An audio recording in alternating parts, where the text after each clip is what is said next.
Evaluasi media pembelajaran. Adanya evaluasi media pembelajaran adalah sebagai bentuk peningkatan dalam pembelajaran, efektivitas, dan ketertarikan peserta didik.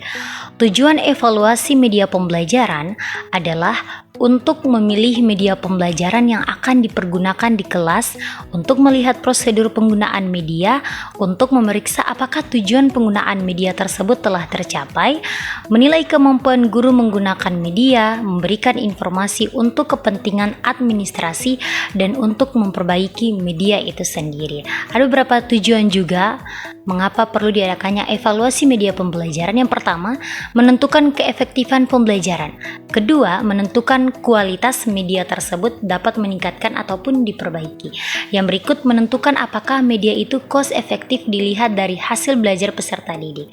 Selanjutnya, memilih media pembelajaran yang sesuai untuk dipergunakan dalam proses belajar dalam kelas.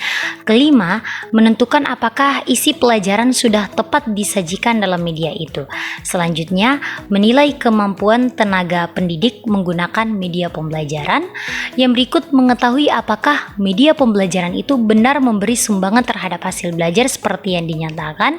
Dan yang terakhir, mengetahui respon peserta didik terhadap media pembelajaran. Terdapat prinsip evaluasi media pembelajaran. Pelaksanaan penilaian atau evaluasi media pembelajaran perlu memperhatikan prinsip-prinsip sebagai berikut. Yang pertama, apakah media pembelajaran tersebut berperan untuk meningkatkan komunikasi yang efektif? Artinya, media merupakan perantara dalam menyajikan pesan dari komunikator kepada komunikan. Oleh karena itu, dalam mengevaluasi media pembelajaran, perlu dilihat apakah media pembelajaran tersebut mendorong terjadinya komunikasi yang aktif, efektif, dan interaktif. Berikut kebenaran dan ketepatan konten. Ketepatan dan kesesuaian dari aspek pembelajaran dan aspek media. Aspek yang paling utama adalah aspek ketepatan atau kebenaran konten. Artinya, sebagus dan semenarik apapun media pembelajaran itu dikemas, apabila ada kesalahan pada aspek materi, maka media pembelajaran tersebut harus diperbaiki atau bahkan tidak boleh digunakan. Yang berikut pertimbangan praktis, yaitu media pembelajaran yang ditetapkan untuk dimanfaatkan dalam kegiatan pembelajaran hendaknya memenuhi kriteria kemudahan dipindahkan atau ditempatkan, kesesuaian dengan fasilitas yang ada di kelas, keamanan penggunaannya, daya tahan, serta kemudahan perbaikannya. Yang berikut yaitu faktor manusia. Harus sesuai dengan karakteristik dan kebutuhan peserta didik, serta ketersediaan tenaga khusus atau fasilitator dalam pemanfaatannya. Selanjutnya yaitu prosedur evaluasi media pembelajaran.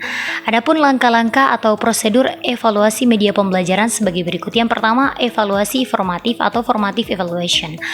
Evaluasi formatif adalah suatu proses yang dilakukan untuk mengumpulkan data tentang penggunaan media yang digunakan yang diharapkan sesuai dengan yang telah ditetapkan, sehingga data yang telah diperoleh yang akan digunakan dijadikan sebagai acuan untuk memperbaiki agar media tersebut dapat digunakan secara efektif dan efisien. Selanjutnya, evaluasi sumatif. Evaluasi sumatif ini merupakan evaluasi yang dilakukan untuk mengetahui keberhasilan dan seberapa lama dipakainya dari program yang dihasilkan. Dengan demikian, finalnya setelah diperbaiki dan disempurnakan akan dikumpulkannya data untuk menentukan media pembelajaran tersebut bisa digunakan dalam situasi yang telah dilaporkan.